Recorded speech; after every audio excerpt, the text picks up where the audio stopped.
Hey there. So glad you found your way to my channel. Can't sleep tonight? Don't worry, I'm here with you. Let's spend this time together with some quiet stories, real ones from real people all around the world. If you enjoy what you hear, feel free to leave a like, comment, and subscribe to join our little midnight community. Now, let's begin our journey together. In the quiet hours of January 17th, 2014, in Riverside, California, a green 2004 Toyota Camry caught the attention of passers-by. The vehicle had been parked outside a fast food restaurant, and a distinctive odor emanated from it. As morning light filtered through the clouds, local authorities arrived to investigate the concerning situation. Upon opening the trunk, they discovered what they had solemnly anticipated: a decomposing body. The license plate revealed a connection to both a missing persons case and a double murder investigation from San Diego, adding another layer to an already complex narrative. Medical examiners would later confirm that the body belonged to a 24-year-old man classified as a homicide victim. This discovery would become an integral piece in understanding the events that had unfolded weeks earlier. To comprehend this case fully, we need to return to Christmas Eve of 2013. The Mission Valley Mall remained open until 2 a.m., accommodating last-minute holiday shoppers. Among those finishing their shifts was 22-year-old Ilona Flint, who worked at the Kathy Jean shoe store. She completed her workday at 12:22 a.m. and stepped into the cool night air of the parking lot. Her fiancé, 24-year-old Gianni Belvedere, was supposed to collect her, as was their usual arrangement. Ilona preferred not to drive herself. After waiting patiently, Ilona began to worry when Gianni didn't arrive. She attempted to reach him by phone several times, but her calls remained unanswered. Concerned, she contacted Gianni's brother, 2-year-old Salvatore, known affectionately as Sal. Without hesitation, Sal drove to the mall to assist Ilona. Together, they sat in the parking lot, methodically calling local hospitals and even checking with jails, hoping to locate Gianni. At approximately 1:14 a.m., a 911 call was placed. It was Ilona's voice on the line, and she informed the operator that she had been shot. When asked about her location, she replied that she was at the Mission Valley Mall. Then the line went silent. Officers arrived quickly at the 1600 block of Camino del Rio North. There they found Ilona and Sal in Sal's black sedan. Ilona was in the passenger seat, having sustained a gunshot wound to the back of her head. Tragically, she was pronounced deceased at the scene. Sal had suffered gunshot wounds to both his head and torso. First responders transported him to the hospital with urgency. Though his condition was grave, crime scene investigators carefully processed the area. They recovered .22 caliber shell casings from inside the vehicle, but no immediate evidence pointed toward a suspect or motive. According to emergency dispatch audio recordings, witnesses reported seeing an individual walking away from the victim's car, entering another vehicle and driving away. Now, police faced a perplexing scenario. Sal and Ilona had been shot, and Gianni remained missing. The description provided by witnesses did not match Gianni's appearance, which deepened the mystery surrounding his absence. In the days that followed, family members made emotional appeals for information regarding Gianni's whereabouts. Johnny, if you're watching this, or if anyone knows where our brother Johnny might be, please, we need him to come home. We love you and miss you very much. Mom and Dad need you more than ever. They expressed their voices gentle with concern. Gianni and Ilona shared a beautiful history together. They had known each other for 7 years, having met in Provo, Utah. During their high school years, Ilona, originally from Russia, was just 15 when they met. Their connection blossomed into love and eventually an engagement. After Gianni relocated to San Diego, Ilona followed to be with him. Sal and Gianni worked together at their family's Italian restaurant and lived at home with their parents. They were described as having warm personalities, enjoying music. And the three, Gianni, Ilona, and Sal, were considered best friends by those who knew them. Sal had been taken immediately to the hospital after sustaining serious gunshot wounds. A few days following the incident, he sadly succumbed to his injuries. 2 lives had been lost, and Gianni remained missing. Authorities, recognizing the urgency of the situation, issued a missing persons bulletin for Gianni. He was described as an Italian-American man with brown hair and brown eyes, standing 6 feet tall, weighing 165 pounds, and likely driving a dark green 2004 Toyota Camry with Utah license plates. 2 weeks after the shooting, investigators shared that there had been no sightings of or communications from Gianni San Diego Police Department. Lieutenant Mike Hastings noted that this was among the most unusual cases he had encountered in his 20 years of service. The absence of activity on Johnny's phone and credit cards painted a concerning picture. One theory initially explored by detectives involved a potential love triangle, but this was quickly dismissed by those close to the 3 individuals. Everybody we talked to who knew Gianni said that that was not his personality, explained San Diego County Deputy District Attorney Brian Erickson. There had been speculation that Gianni might have been involved in the shooting, that he might have harmed himself, fled, or acted out of jealousy. However, a friend of Ilona's named Andre countered such theories. Anyone who knows Gianni and Ilona's relationship completely understands that there is no possible way that that could have ever happened. She was with Gianni for a very long time. They loved each other deeply, and she really cared about Sal. When examining Gianni's cell phone records, detectives discovered that his phone had been turned off at 11:45 p.m. on the night of the incident and had not been reactivated. Ilona's phone records indicated she had messaged Gianni shortly before the shooting, but he had not responded. Additionally, police learned that approximately 3 minutes after Ilona's call to 911, a mall employee had also contacted authorities. This individual reported seeing someone standing by the driver's side window of a car matching the description of Gianni's vehicle before it drove away. During a briefing, Lieutenant Hastings described a possible suspect as a male wearing tan-colored pants between 5'9" and 5'11" in height. In the midst of the investigation, friends and family gathered at La Jolla Shores, a place Ilona had cherished to honor her memory. Approximately 150 people attended this gathering, sharing their confusion and grief. We're all in this boat of, we don't know what's going on. We just don't know. And it is mind-blowing how little information there is out there.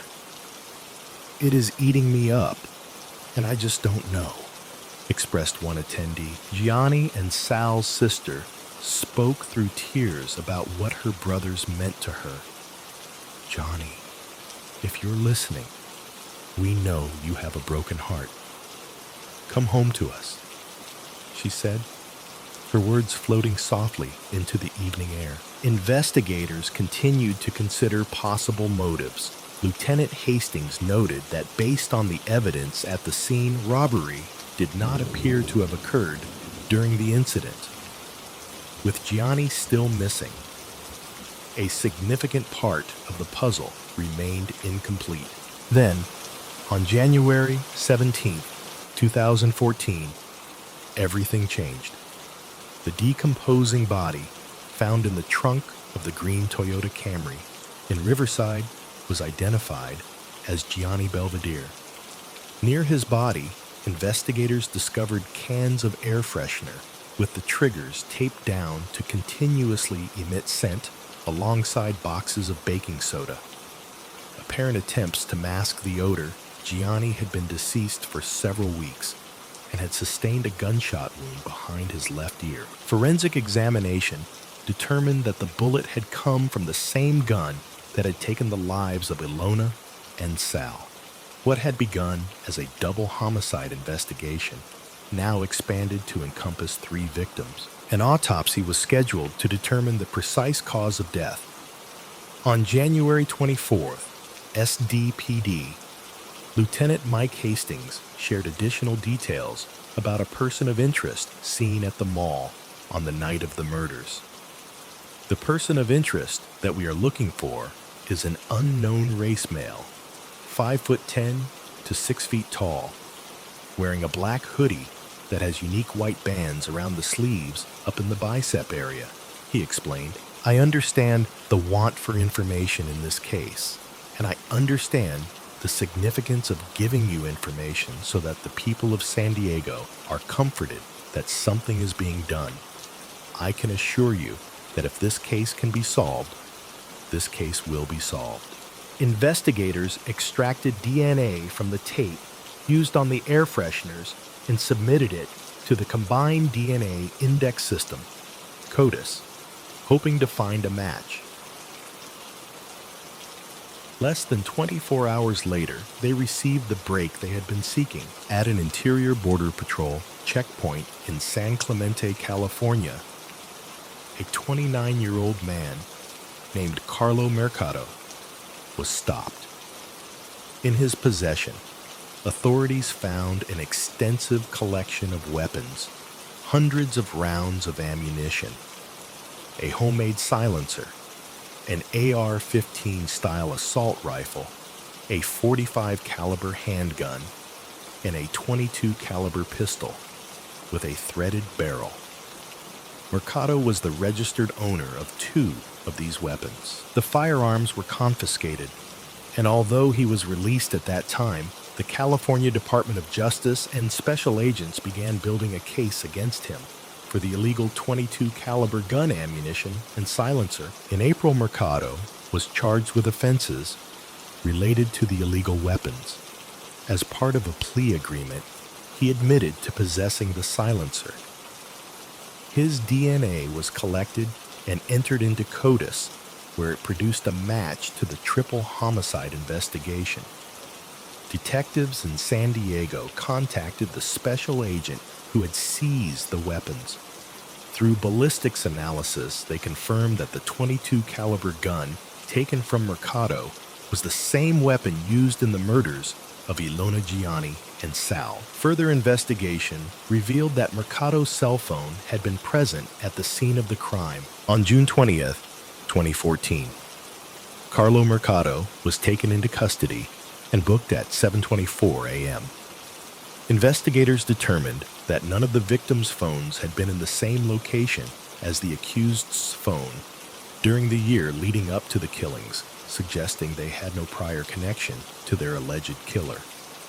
The day following his arrest, Mercado's attorney stated that his client adamantly denied any involvement in the case. Charged with 3 counts of murder, Mercado faced a series of legal proceedings and competency hearings over the next 2.5 years. During his preliminary hearing on September 2nd, 2014, new details were released, including the DNA evidence that had led to his arrest. The following day, a judge determined that the evidence presented was sufficient for Mercado to stand trial on the 3 murder counts. Shortly thereafter, another judge ordered that he be held without bond, while a mental competency examination was conducted. On November 3rd, Judge Joseph P. Brannigan found Mercado unfit to stand trial and ordered that he be sent to Patton State Hospital for up to 3 years, or until he became capable of assisting in his own defense. During a court appearance, information about Mercado's interests emerged including evidence suggesting he watched movies about hitmen, had a cell phone with the display name The Assassin, and had marked the date of the murders on his calendar with the notation RIP. This situation changed on December 14, 2015, when a judge disagreed with the previous ruling and determined that Carlo Mercado was fit to stand trial. After 2 days of testimony regarding the Christmas Eve murders, Mercado was ordered to stand trial. During the proceedings, a forensics expert who had examined one of Mercado's cell phones revealed the calendar entry for December 24, 2013, which contained the notation RIP.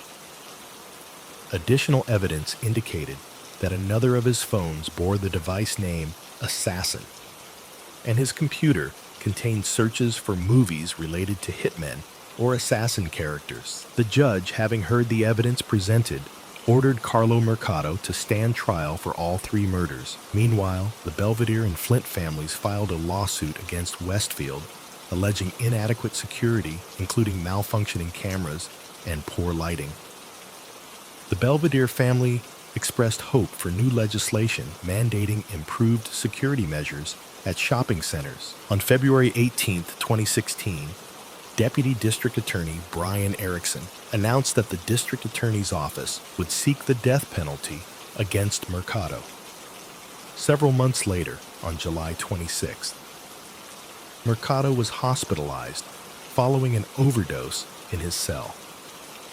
The incident was not fatal, and he was released from the hospital after approximately 1 month. Although Carlo Mercado had initially pleaded not guilty, maintaining that he had no connection to the events at Mission Valley Mall, his position would change. On January 12, 2017, Mercado altered his plea to guilty on all 3 counts of murder. This change allowed him to avoid the death penalty. Prosecutors then presented what they believed had transpired on that December night. Mercado had been riding his motorcycle near the Westfield Mission Valley Mall when it malfunctioned. He may have become involved in a dispute or confrontation with Gianni over an unspecified issue, or possibly attempted to carjack him. Mercado produced a gun and shot Gianni while he was using his phone. After the shooting, he moved Gianni to the passenger seat, where he continued to lose blood. According to the prosecutor, Mercado then drove Gianni's car toward his own residence, stopping for fuel. Along the way, Mercado's DNA was found on the gas cap of the vehicle. Approximately 90 minutes later, he returned to the mall, unaware that Sal and Ilona would be there searching for Gianni. They had grown concerned when he failed to arrive and had been contacting hospitals and police stations. Ilona, Sal, and Sal noticed Gianni's Toyota moving through the parking lot, but immediately sensed something was amiss. They realized Gianni was not driving, and Ilona contacted emergency services. They confronted me because I had Gianni Belvedere, Mercado later stated in a written statement. The .22 caliber firearm was equipped with a silencer, which muffled the sound of the gunshots. San Diego County Deputy District Attorney Brian Erickson characterized this as a random act of violence. Gianni Salvatore and Ilona had nothing to do with their demise, had nothing to do with them being murdered. And I know people have had a hard time accepting that because they think, oh, they must have done something. They didn't. They didn't do anything. This could have been any one of us in that parking lot that night. Investigators discovered evidence suggesting that Mercado had been involved in a series of motorcycle accidents and had attempted to obtain money from other drivers. One such incident occurred in August 2012, when he rode his motorcycle into the back of someone's truck and subsequently sent what was described as an aggressive email listing parts of the motorcycle alongside prices. Mercado informed the other driver that the total exceeded $2,000, but offered to settle for half that amount. When contacted by a San Diego District Attorney investigator, the other driver explained that Mercado had collided with him while stopped at a traffic light. After receiving the email, the driver consulted his father, an insurance provider, who advised that he would not be responsible for the costs Mercado demanded. The driver then disregarded subsequent communications. It was also revealed that days after the killings, Mercado had submitted a fraudulent insurance claim for his motorcycle. After leaving the scene, he returned the following day with a U-Haul truck and trailer to retrieve his motorcycle. Once investigators had departed, the motorcycle fell from the truck, and he later filed an online claim stating he had been in an accident. Although the insurance adjuster handling the claim expressed doubts about Mercado's account, the claim was processed, totaling $2,539. While questions remained, the evidence clearly pointed to a random and brutal act of violence. Following his guilty plea, Mercado appeared for sentencing before San Diego judge Frederick Link, who imposed 3 consecutive life terms. Mercado displayed no emotion during the sentencing. When offered the opportunity to address the victims' families, he declined and remained silent. Sal and Johnny's sister Antoinette read a letter in court on behalf of their mother. The unbearable pain is to stay for all of these difficult and heartbreaking years. 3 years that felt like 30 May. God continue to grant me the grace and courage and strength to somehow endure. The letter also mentioned her son's musical abilities and how they would perform for Sunday night family dinners. Now it's quiet. The laughter and loudness have been replaced by silence and sorrow. Ilona's mother, Inga, spoke of her daughter's promising life. The families brought photographs of Ilona Sal and Gianni to court, and the judge instructed Mercado to look at them. While a guilty plea could never restore the lives lost, it did provide a measure of closure to the legal proceedings. Today's guilty plea holds the defendant accountable and is a small measure of justice for the families of the victims, allowing them to avoid the emotional toll of a lengthy trial. Stated District Attorney Bonnie Dumanis, this case represented a significant effort across multiple law enforcement agencies to bring the perpetrator to justice.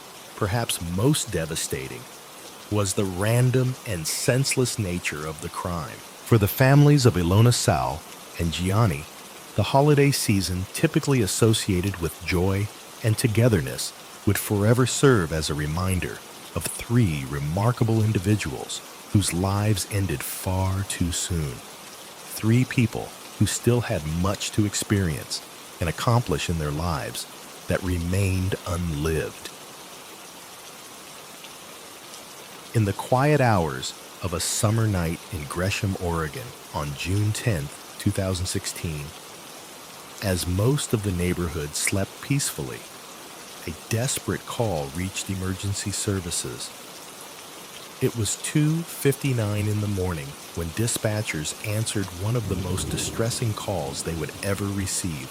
A woman, her voice fading, was asking for help, saying she had been attacked. This was Anastasia Hester, known to everyone as Annie, who is 34 years old. 9-1. How can I help you? The dispatcher asked calmly. What happened? Where is this person now? Do you need an ambulance?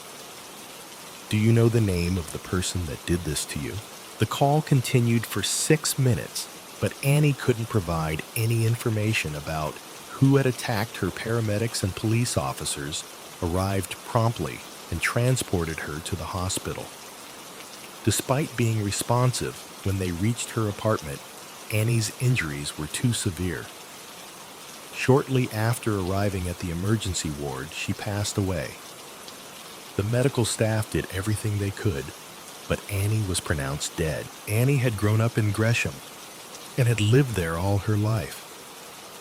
She had experienced loss at a young age when her father passed away during her teenage years, which led her to develop a close relationship with her mother and stepfather. Those who knew Annie described her as reliable, assertive, and hardworking. She naturally assumed leadership roles not only with her siblings but in every job she held. One of Annie's greatest passions was gaming, particularly role-playing games. She could often be found at the local gaming shop in Gresham or attending local festivals and gaming camps. It was at one of these local gaming shops that her path crossed with Matthew Hester. This wasn't the first time Annie and Matt had met. Their initial encounter had been back in 1999, but Matt had married someone else at that time, and Annie had continued with her own life. Now Matt was divorced, and their meeting seemed serendipitous to both of them. They viewed it as a sign and began dating eventually, marrying in 2008. 3 years later, they welcomed their daughter Alice into the world. Unfortunately, the marriage began to unravel. Just a year after Alice was born, Matt had an affair. The same issue that had ended his first marriage, Annie tried to salvage their relationship. But the trust had been broken, and Matt continued to be dishonest with her. Realizing that things weren't going to improve, Annie made the difficult decision to move on and filed for divorce. The period following the divorce was challenging for Annie. She moved into a small, one-bedroom apartment with Alice. Annie slept in the living room while her daughter had the bedroom. She took a job at an after-school program for children and also worked at a downtown call center. Through dedication and hard work, Annie advanced into management and accepted every opportunity for overtime. Child support payments were irregular, as Matt frequently lost or changed jobs. So Annie did everything possible to maintain financial stability. Despite the difficulties of their separation, Annie and Matt maintained an amicable relationship. Even when Matt married for a third time to a woman named Angela, they managed to co-parent effectively. They would often go out for dinners and arrange play dates together with Angela's children. Annie was a creative person who enjoyed making Christmas ornaments for everyone each year. She loved organizing small photo shoots with Alice to create Christmas cards to send to friends and family. On weekends, when Matt had Alice, Annie used her limited free time to work part-time as a face painter. Anything she could do to stay busy, express her creativity, and earn extra money for her daughter. As news of the murder spread through the community, residents in southwest Gresham grew increasingly concerned about their safety. Police and volunteers searched the Springwater Trail for any evidence that might lead them to the perpetrator. Detectives remained at the scene for over 15 hours, working diligently to gather information. Authorities released a photograph of Anastasia Hester, confirming she was 38 years old and had been murdered overnight. Many questions remained unanswered. Who had killed her? Did she know her attacker?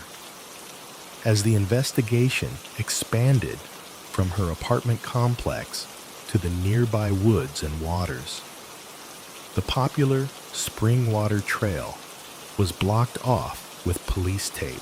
Search and rescue volunteers returned multiple times looking for anything that might provide a clue about who had murdered a mother in the middle of the night at the East Park Apartments. Investigators noted there were no signs of forced entry into Annie's apartment.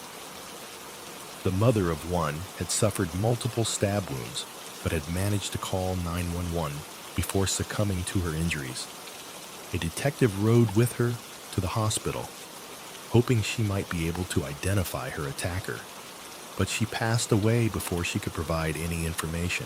The police weren't limiting their search to the Springwater corridor. They were also investigating the surrounding neighborhoods. They advised residents to keep their doors and windows locked as a precaution. Fortunately, Annie's daughter, who normally resided at the apartment complex, had not been present on the night of the murder. Authorities confirmed that the child was physically unharmed. At the crime scene, officers continued to piece together what had happened. Annie lived on the ground floor of the complex, although the front door had been unlocked. When first responders arrived, investigators believed the perpetrator had entered through Alice's bedroom window by removing a window-mounted air conditioning unit and a cinder block. It didn't appear that anything valuable had been taken, suggesting robbery was unlikely to be the motive. Blood pattern analysis indicated that Annie had likely been asleep when the attack began. She had attempted to escape through the front door, but was unable to do so. The attack had been particularly brutal. She had been stabbed over 60 times in the chest and head, and there appeared to have been an attempt to decapitate her. Curiously, there was a VX5 carved into her shoulder. Though investigators couldn't determine what this might signify. Was it intended as some kind of message, or was it meant to mislead detectives? 3 bloodied knives were found on the carpet. 2 appeared to have been taken from Annie's own knife block in the kitchen, while the third was a pocket knife. Bloody shoe prints leading out of the front door were also discovered, raising the possibility that multiple assailants might have been involved. At this early stage, investigators were considering all possibilities. Speaking with neighbors, police were troubled to learn how many people had heard disturbances that night. One resident reported hearing screaming and thudding sounds around 11:15 p.m.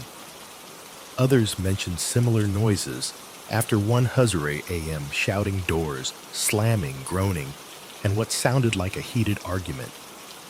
One person admitted that the noise had been so disruptive that they turned up their television volume to drown it out. Police officers found it particularly saddening that despite so many people hearing the commotion, the only person to call 911 was Annie herself, as she lay dying. Despite their efforts, police hadn't made significant progress in solving the case.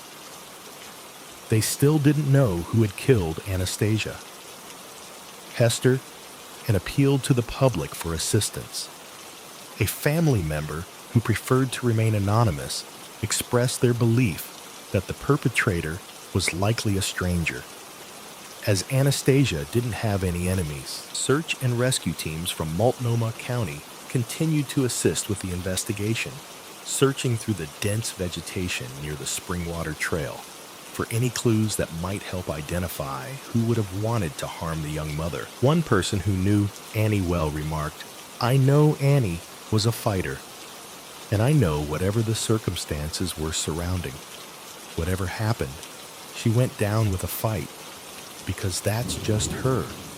The way her spirit was, I know in my heart that it wasn't easy for this person to just come in." Annie had made the emergency call at 3 Sayuru a.m., which meant there was approximately a 4-hour window to examine. Detectives observed that an attack lasting several hours would have constituted prolonged torture. Naturally, investigators had questions for Annie's ex-husband Matt and his new wife Angela. They informed Matt of Annie's death and requested that he come to the police station for questioning. At the station, an officer explained the situation. "I guess obviously I told you at the house that your ex-wife is deceased. But you didn't say how, or anything about that.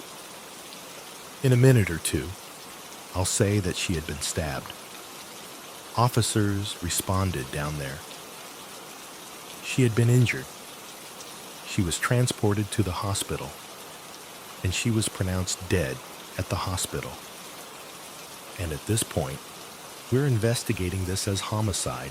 Did your ex-wife say anything about having any problems with anyone? I don't talk about her personal life, Matt replied. Matt told investigators that he and Angela had been at home all evening playing games with Alice and Angela's 3 children, before retiring early. When asked what he and Angela had been doing the previous night, Matt simply said, sleeping. When questioned about what time they had gone to bed, he responded, I usually get in bed around 10 o'clock. Asked if Angela had stayed up later doing other things, Matt didn't provide a clear answer. Matt didn't appear particularly upset about Annie's death, though he expressed sadness and concern for his daughter.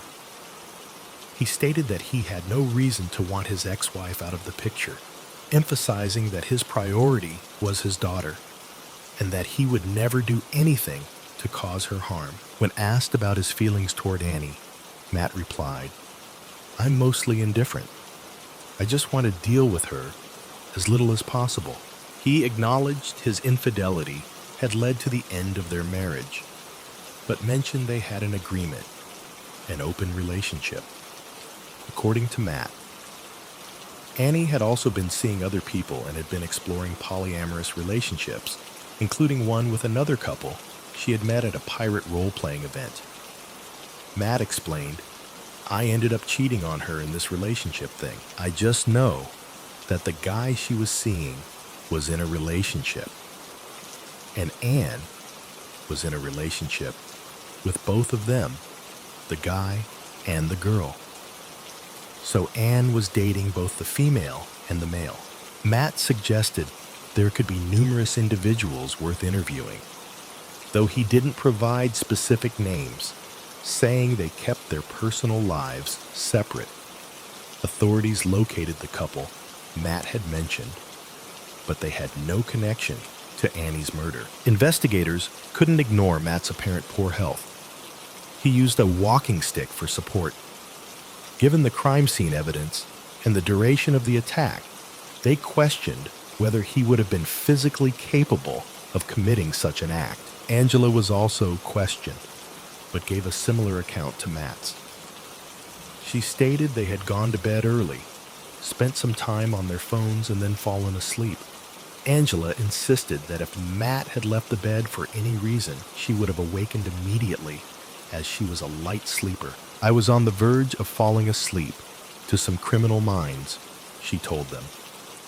When asked if there was any possibility that Matthew could have gone somewhere during the night, she replied emphatically, Oh God, every time he moves, he wakes me up, so it's not a possibility, and I sleep like literally right up against him in his arms. Matt and Angela's living arrangements were somewhat unconventional. They rented out every available space in their home to other people. In addition to having 4 children and a dog, Angela's friend Karina even slept in the garage. For a period, one of their roommates was Angela's ex-husband, Aaron Karina, informed detectives that she had seen Matt and Angela in bed that night and would have heard if their car had left the driveway, as it was parked directly outside her sleeping area. Both Matt and Angela willingly provided their phones to investigators and were released as the investigation continued. The authorities made it clear to the public that the perpetrator was still at large. The search extended to the notorious Springwater Trail with search and rescue teams and a helicopter assisting in the manhunt. A police spokesperson stated, As long as it takes, I don't have an answer on how long we're going to be out there.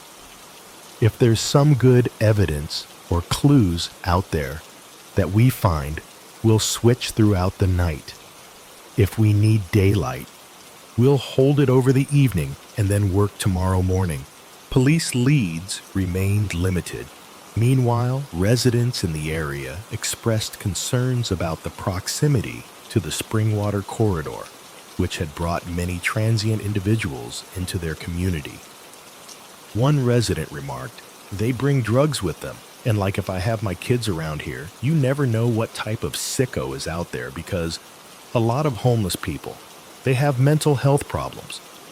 UNPA, the Major Crimes Unit, was investigating, and anyone with information was urged to contact the police immediately. As investigators delved deeper into Matt and Angela's relationship with Annie, the claims of an amicable connection began to unravel. Things had been relatively harmonious until Angela moved in with Matt. Initially, she had only intended to rent a room for herself and her children, but within a month, she and Matt had entered into a relationship. Angela did not want Matt and Annie to communicate, and Matt wanted their daughter Alice to stay at their house permanently. Just 1 month before Annie's murder, a judge had awarded Annie full custody of Alice. Additionally, the court had ordered Matt to pay over $13,000 in backdated child support and nearly $30,000 in legal fees.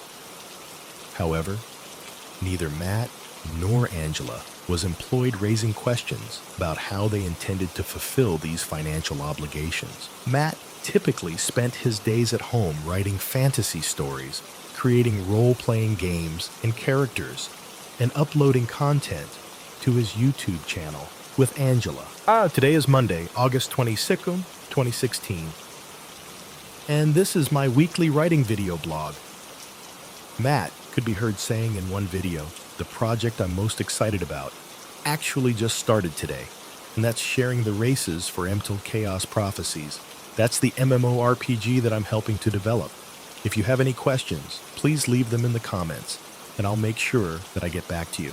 When detectives inquired further about the money he owed Annie, Matt explained that because their children all had various disabilities and mental health issues, it didn't matter that he and Angela were unemployed as they received substantial benefits and various payments. Angela's ex-husband, Aaron, revealed that Angela's obsession with diagnosing their children and attempting to secure medication and financial support was a significant factor in their separation. He stated that she was convinced their children required various prescriptions, which he strongly opposed, believing the medications could potentially harm rather than help them. Our divorce came down to the fact that I wanted to make sure my kids weren't getting poison and drugs in their body that they didn't need, Aaron explained. According to Aaron, Angela had also become fixated on Matt and Annie's daughter, insisting that Alice had bipolar disorder. A claim Annie promptly disputed. Annie began to worry that they were using Alice to obtain additional benefits. A licensed professional agreed with Annie's concerns, noting that it can be dangerous to label a child and pathologize normal developmental behaviors. The professional added that the father had not considered any explanation for Alice's behavior other than blaming the mother. Furthermore, they pointed out that psychologists studying bipolar disorder currently have no formal diagnostic criteria for children under 6 years of age. Angela had even reported Annie to Child Protective Services, alleging neglect. Annie was devastated, although at the time she didn't know who had made the anonymous report. She had reached a low point, feeling emotionally drained and unsure where to turn. In an email to a friend, Annie expressed her frustration. "I just cannot comprehend what the fuck I did to deserve this level of shit in my life." The neglect allegation was entirely unfounded and was dismissed before an investigation could begin. Police now had established several potential motives for Matt and Angela to want Annie out of the picture: custody of Alice jealousy and financial considerations. However, they still lacked physical evidence connecting either of them to the crime. The lead investigator, Detective Turnage, invited Matt and Angela for additional interviews. Matt removed his shirt to demonstrate he had no marks on his body, which investigators would have expected to find given the brutal and prolonged nature of the attack against Annie. Additionally, his shoe size didn't match the footprints found at the scene. I mean, obviously, we gotta consider all possibilities here. And I'm sure you've seen TV when we have situations like this. You know, everybody points to the ex-husband. The detective noted, "I want to help you guys, and I want to know if you had anything to do with Anne's death. I need to know about it right now." "I did not. I would never do anything. I wouldn't injure my child," Matt replied. When asked if there was any reason his DNA might be found at the murder scene, he responded, "No." Despite Matt's claims about his poor health, his denials, and the absence of physical marks, Detective Turnage remained convinced of his involvement in the crime. "I need to let you know that my investigation clearly shows that you're responsible for Anne's death, and you're involved in it intimately," Turnage stated firmly. No, I wouldn't have," Matt insisted. Angela kept her head lowered during most of her interview, claiming she wasn't feeling well. When asked how she felt upon learning about Annie's death, she replied, shocked and unbelieving, extremely sad because Alice had lost her mom. However, Angela did provide new information that contradicted her previous statement. She told investigators that around 3:00 a.m. on the night of the murder, she had actually been awake, a different account from what she had earlier claimed. She said she had let the dogs out before becoming suddenly and violently ill, requiring Matt's assistance to change her clothes and shower. "Did you guys sleep well? What happened? Did you get through the night?" the interviewer asked. "For the most part, we slept just fine until my dog started whining," Angela replied. "I have opened my eye to look at the clock slightly and see that it was around 3. When asked if she had needed to get out of bed to attend to the dogs, Angela confirmed, "Yeah, I got up, walked downstairs, put their leashes on, took them potty, came back upstairs, just put them in their kennels, and then I went to go potty, and I soiled myself. Oh, that's horrible. Sorry. I called Matt to help me, and he came and helped me." Despite these inconsistencies, the investigators still didn't have enough evidence to detain them and had to allow them to return home. This time, however, they placed Matt and Angela under surveillance. The surveillance revealed Matt moving about without his cane, carrying heavy items from shops and gardening activities that seemed inconsistent with the physical limitations he had displayed at the police station. A camera outside a neighbor's home showed that someone had left Matt and Angela's house before 10 p.m., driving in the direction of Annie's apartment. Their roommate Karina maintained that she genuinely believed they hadn't left that morning, as she hadn't heard anything unusual. Investigators wondered if this was possible and considered whether she might be protecting her friends. Regardless, they had caught Angela and Matt in a significant discrepancy. 1 year after Annie's brutal murder, the case remained unsolved. A reward was offered for information about her killer. For Annie's family, it had been an agonizing year. I really thought we'd have something before now. I mean, Anne's murder was brutal. I would hate another mother to have to do what we've had to do. I don't have the words for how bad it is, a family member expressed. A year after the murder, detectives emphasized that the case was far from cold, even though it remained unsolved. When asked whether they believed the perpetrator was a stranger or someone Annie knew, they responded, "We're not sure. We haven't ruled out either at this point. She was a good person. She really was. I don't understand how anybody would want to do this to her. They took somebody out of this world that deserved to be here, She had a little girl that needed her to raise her. Another family member lamented, "I don't know how the hell they could live with themselves." The family appealed to anyone with information about Annie's murder to come forward to the police. Whoever did this has to be found. It has to be.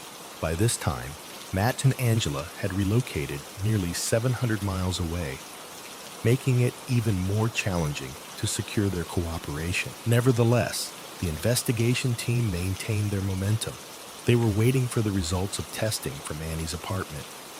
Finally, DNA testing on the knives and Annie's blood was completed. The DNA matched Angela. In October 2017, Angela McCraw Hester was arrested and charged with 2 counts of aggravated murder and 1 count of first-degree burglary. "You are under arrest for aggravated murder," an officer informed her. "So you're saying that I killed her?" Angela responded, "Yeah." "I would like a lawyer if that's the case, because I didn't. I was at home." One of the charges stated that she had intentionally caused Annie's death, while the other indicated that Annie's death resulted from intentional torture. These charges carried a potential death penalty if Angela was found guilty at trial. Despite the evidence against her, she maintained her innocence and pleaded not guilty to all charges. When Matt was re-interviewed, Detective Turnage was more direct, even showing him Annie's autopsy photos in an attempt to elicit the truth. "I just want to get done so I can go home, kids," Matt said. "Here's the deal. Our investigation clearly shows we're not here to discuss if it happens," Turnage replied. When Matt mentioned his ability to walk normally, Turnage responded, "I don't care what you think. The last 2 weeks by the U.S. Marshals. So walking across the park out of Costco, taking out soda boxes and water bottles, whatever." Confronted with the autopsy photos, Matt finally admitted to police that Angela had returned home early that morning, covered in blood. "My wife's panicking," he recalled. "Season, what are you asking her? What is she saying? Did you ask what happened during her calm down?" However, Matt claimed he had no idea what had actually occurred. He also acknowledged that he and Angela had discussed killing Annie on multiple occasions, though he insisted they had never formulated a plan to follow through. He then suggested that Angela's ex-husband, Aaron, might have been involved. Detectives brought Aaron in for a thorough interrogation, an experience Aaron later said gave him post-traumatic stress disorder. Detective Turnage indicated he didn't believe Aaron's statements, but also admitted he was uncertain about the actual truth. Whatever involvement Aaron may or may not have had in Annie's case remains unknown, and he has never been arrested or charged with any crime. Angela McCraw. Hester made her first court appearance shortly after her arrest. Court documents painted a disturbing picture of what she was accused of doing: torturing and murdering her husband's ex-wife. During a brief arraignment, it was noted that Angela had been arrested in Idaho and had waived her right to an extradition hearing, telling officials, "I just want to get this over with." Matt Hester was also arrested in October, charged with resisting arrest and obstruction of justice, though authorities clarified he was not a suspect in the homicide. Following Matt's admission about helping to clean up the blood, he was charged with a misdemeanor, resisting and obstructing charges, which were later dropped. Matt returned home and continued his life as if nothing had happened, while Angela awaited trial in jail. The bloody shoe print found in Annie's apartment continued to trouble investigators. They examined Matt and Angela's phone data from the night of the murder and the days that followed, just 3 days after Annie was killed. Angela had used Google Maps to search for a location. She had driven from her house 35 miles away to Mount Hood National Forest. On a cold, snowy day, Detective Turnage and his team visited the forest. Remarkably, just a few yards from the road, they discovered a brown boot wedged next to a fallen tree.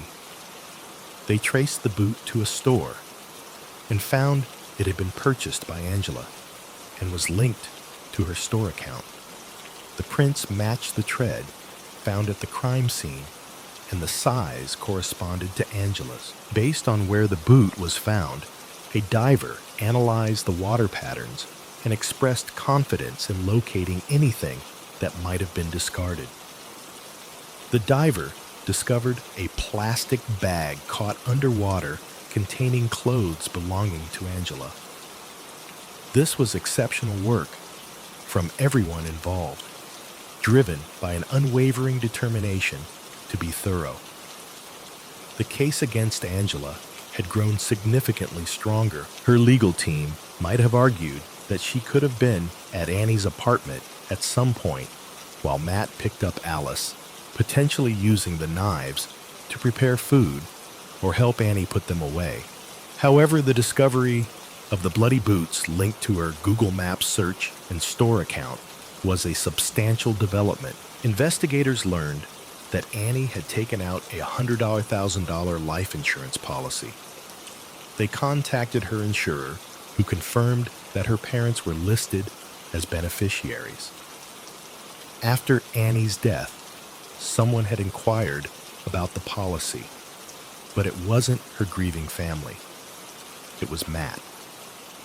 He had directly asked if he or Alice were eligible for any benefits, and after being told they couldn't discuss this with him, he quickly ended the call. Finally, in 2020, Matt Hester was charged with 2 counts of conspiracy to commit murder, 1 count of solicitation to commit murder, and 1 count of hindering prosecution. You were under arrest for conspiracy to commit murder and solicitation to commit murder, the murder of Anastasia Hester, he was told. When asked if he wanted to waive his rights, Matt replied, "No, I would like a lawyer." Like Angela, he pleaded not guilty. A year later, in November 2020, as the trial date approached, Angela changed her position. Even though legislative changes meant the death penalty was no longer a possibility, in her case, she pleaded guilty to second-degree murder. The 38-year-old was subsequently sentenced to life in prison with the possibility of parole after 25 years. After the prosecution dropped 2 charges of conspiracy to commit murder against Matt, he too changed his plea. In June of 2021, it was reported that Matthew Hester had pleaded guilty to hindering prosecution in his ex-wife's murder, along with the charge of solicitation to commit murder. The plea agreement meant he would receive less than the mandatory minimum sentence of 90 months, but could still face a murder charge if more evidence emerged. In August 2021, Matthew Hester formally pleaded guilty to soliciting Aaron McCraw to commit murder and hindering prosecution. He received a sentence of less than 5 years, 56 months. The prosecution made a calculated decision, reasoning that if they had any hope of eventually charging him with conspiracy to commit murder, they needed to strengthen that aspect of the case considerably. Under the principle of double jeopardy, an accused person cannot be tried twice for the same offense. If Matt had been found not guilty at trial, regardless of how strong the case against him might become, afterward, he could not be charged again. The prosecutors were unwilling to take that risk. Matt remains under scrutiny, and the investigation continues. The same applies to Angela's ex-husband, Aaron, as authorities continue to examine what role, if any, he may have played. Angela and Matt divorced while in prison, and reportedly have had no contact since then.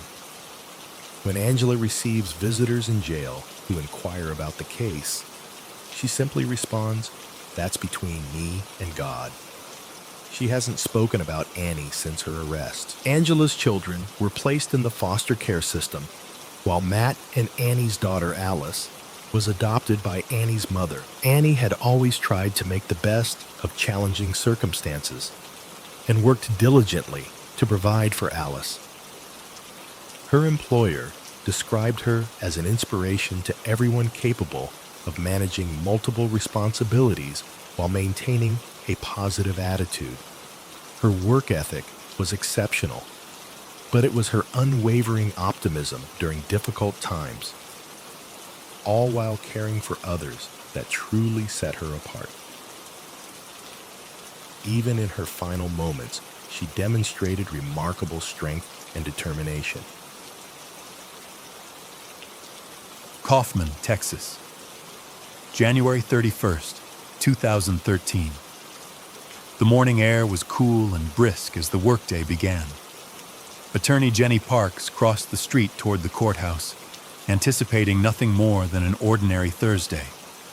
The sky was clear, and the small county building stood quietly against the winter landscape. As she approached, her eyes fell upon something that would forever change the community. There on the pavement lay her colleague, Mark Hasse, surrounded by a pool of blood. Mark was a respected assistant district attorney for Kaufman County. At 57 years old, he had built a reputation as one of the hardest working prosecutors in the office. His colleagues would later describe him as professional, dedicated, and surprisingly lighthearted, despite the serious nature of his work. He often wore colorful sweaters to brighten the courthouse hallways, a small gesture that revealed his genuine character.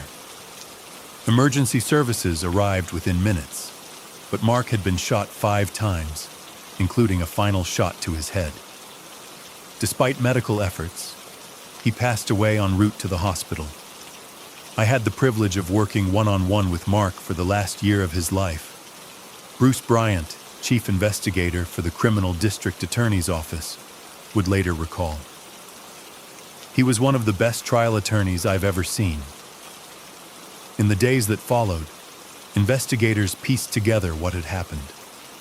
A witness, a mechanic working across the street, observed a person of broader build dressed entirely in black, wearing a mask. This individual had emerged from a light-colored sedan, possibly silver or gray, approached Mark, and after a brief verbal exchange, fired multiple shots. Another witness reported hearing Mark saying, "I'm sorry," repeatedly before the shots were fired. The shooter had been methodical. No shell casings were found at the scene, suggesting they had been careful to collect them. The car had no visible license plate. This wasn't a random act of violence. It was planned with precision.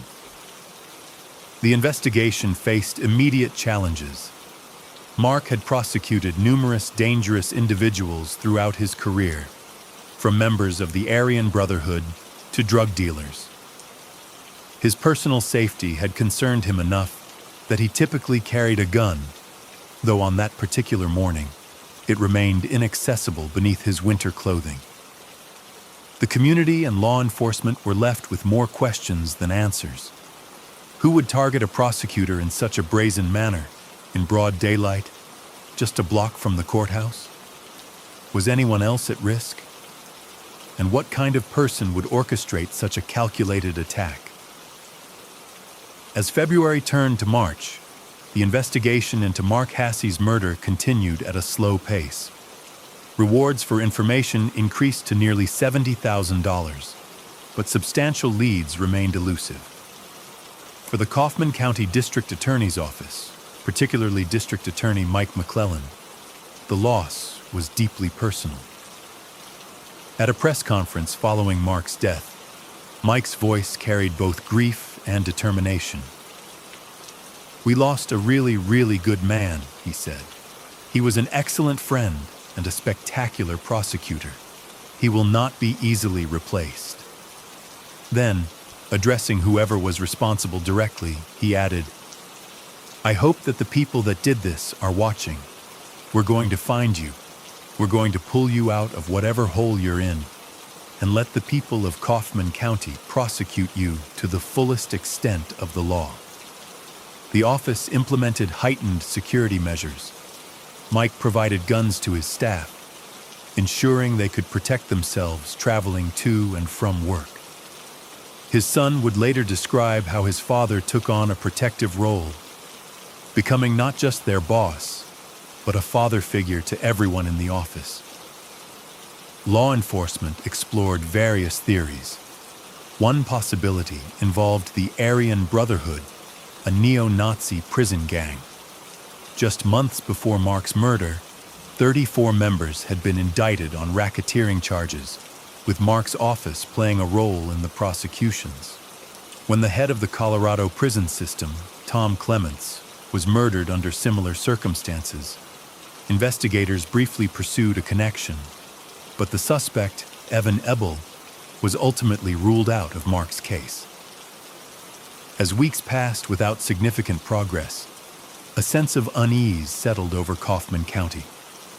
The calm of small-town life had been disrupted, and those who worked in the justice system understood that they might be potential targets. Though no one could have predicted it, this understanding would prove tragically accurate. Saturday, March 30th, 2013. The Easter weekend had arrived.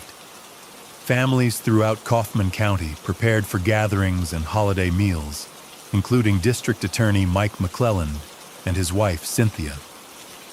Cynthia enjoyed cooking and baking, often bringing homemade cakes to the office, and she had been looking forward to hosting a family dinner.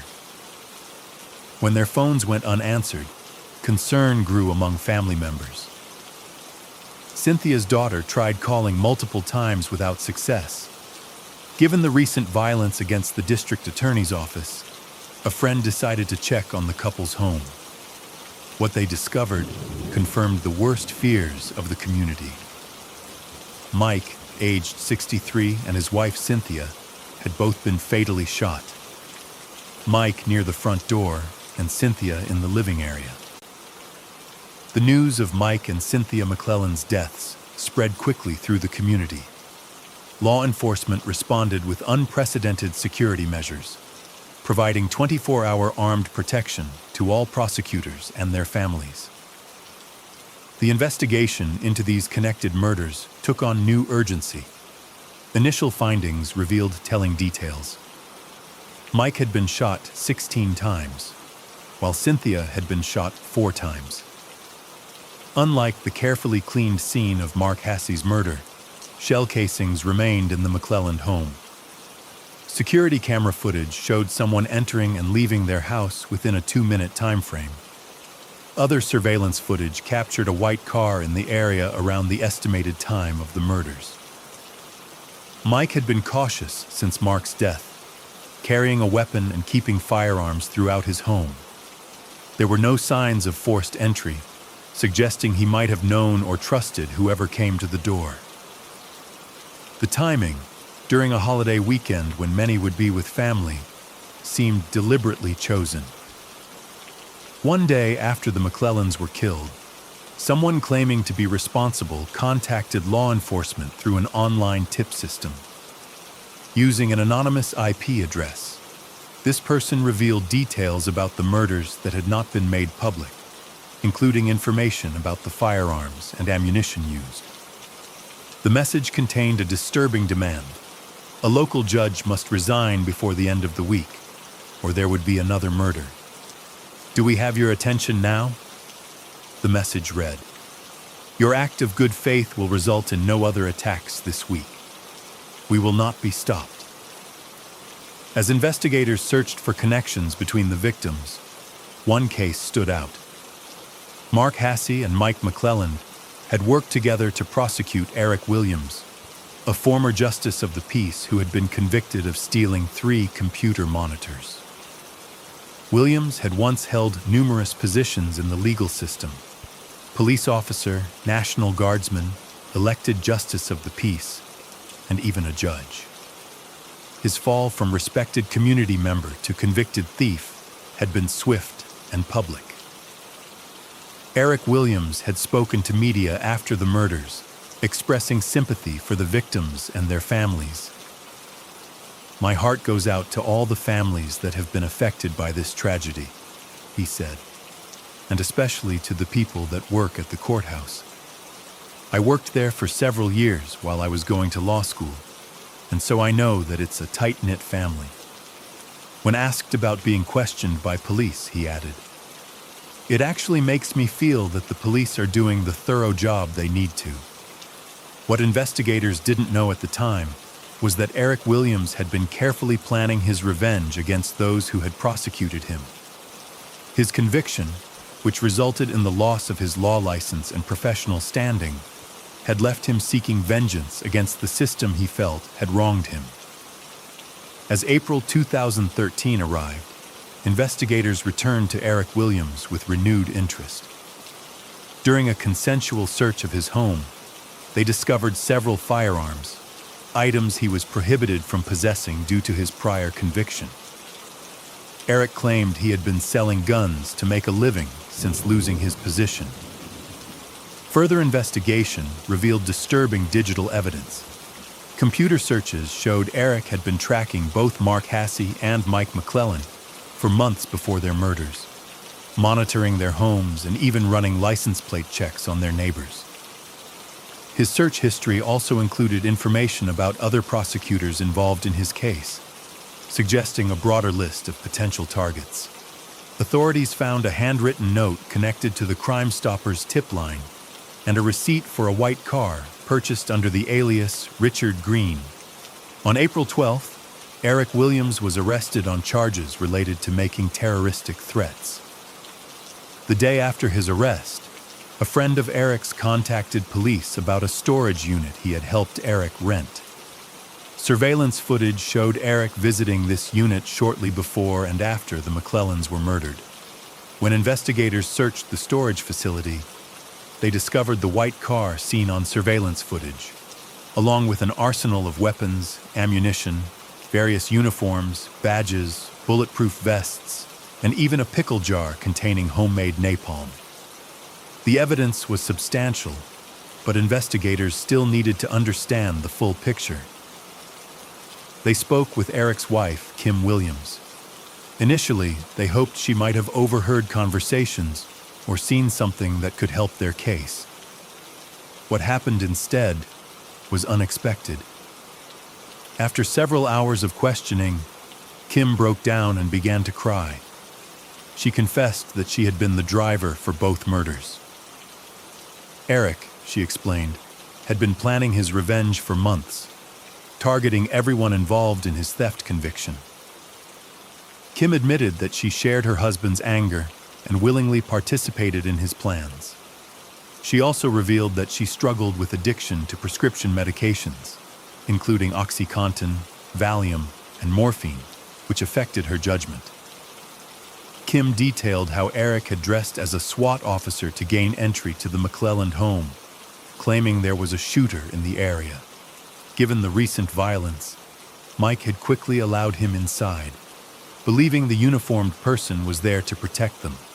For Mark Hasse's murder, Eric had worn a black mesh mask, concealed enough to hide his identity from witnesses, but visible enough for Mark to recognize who was taking his life. With Kim's cooperation, investigators recovered additional evidence from Lake Tawakoni, about 40 miles from Kaufman. Divers found a bag containing more firearms, a phone, and the mesh mask Eric had worn during Mark's murder. Though the exact murder weapons were never recovered, ammunition found in the storage unit matched that found at the McClelland home. By late 2014, nearly 2 years after Mark Hasse's murder, the legal proceedings against Eric and Kim Williams began. Prosecutors decided to try the cases separately. Eric would face individual trials for each murder, and Kim would be tried separately as well. Because Eric had essentially broken into the McClelland home, those murders qualified as capital cases, making the death penalty a possibility. Eric's trial for Cynthia McClelland's murder began in December 2014. His defense team argued that the case was purely circumstantial, noting the absence of DNA evidence, fingerprints, or the actual murder weapons. The prosecution countered with the substantial circumstantial evidence they had gathered, including Kim's testimony, computer records, and items recovered from the storage unit and lake. Throughout the proceedings, Eric maintained a detached demeanor, often appearing smug as if he believed himself to be the smartest person in the courtroom. After only 3 days of trial and 2 hours of deliberation, the jury found Eric Williams guilty of capital murder. During the punishment phase, Kim Williams provided critical testimony.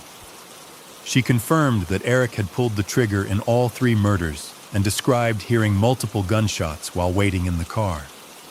She also revealed that Eric had planned to kill 2 additional legal officials, Kaufman County Judge Bruce Wiley and Senior District Judge Glenn Ashworth. The jury ultimately decided that Eric Williams should receive the death penalty. He was sentenced to death by lethal injection. With Eric already on death row, prosecutors chose not to pursue separate trials for Mark Hassey's and Mike McClellan's murders. Kim Williams accepted a plea deal that spared her from the death penalty. She was sentenced to 40 years in prison, with eligibility for parole beginning in 2034. She also filed for divorce from Eric. In the years that followed, Eric Williams filed multiple appeals. In 2015 and again in 2019, his requests for a new trial were denied. In January 2024, his defense attorneys filed another appeal, arguing they had insufficient time to prepare for his original trial and claiming Eric suffered from brain damage. As of 2025, no execution date has been set. The murders of Mark Hassey, Mike McClellan, and Cynthia McClellan left an indelible mark on Kaufman County. The senselessness of the crimes, all stemming from Eric's conviction for stealing computer monitors worth approximately $600, remains difficult to comprehend. Had Eric simply accepted the consequences of his actions, he could have served probation and moved forward with his life. Instead, his desire for revenge led him to become a triple murderer facing the death penalty. Bruce Bryant, who worked closely with both Mark and Mike, offered these words in tribute. Mark was a great storyteller. He had the energy of 2 men. He was constantly flying up and down the stairs in the courthouse to deliver a file or get something needed for a case. The door to my office would burst open, and Mark would come tearing in with his standard greeting of "dude." I miss hearing that. I miss him terribly. Of Mike and Cynthia, he added, if Cynthia was all warmth and motherhood, Mike was a warrior. Mike proudly served his state and country. It was obvious Mike and Cynthia loved each other, and they were happy together. And now together for all eternity. A community continues to remember 3 lives lost to senseless revenge, while also acknowledging the justice system that ultimately held their killer accountable.